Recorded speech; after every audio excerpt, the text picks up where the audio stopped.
to make my own tortilla chips. I'm using this Carb Counter whole wheat wrap. It's not like 100% keto approved because, of course, it contains wheat. But it's 5 net carbs per. And we'll see how these goes. I've never done this before. I've looked it up. I know it can be done. I'm just hoping that it works out. Beautiful little triangles like a pizza. And I'm about to place them now in my deep fryer. Let's see if they're bubbling. I think I'm supposed to turn them over or something. I don't know how long they're supposed to go for. I'll wait.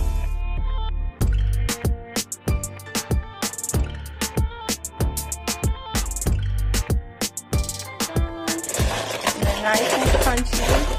I'm kind of rolling them in pepper and garlic powder and salt.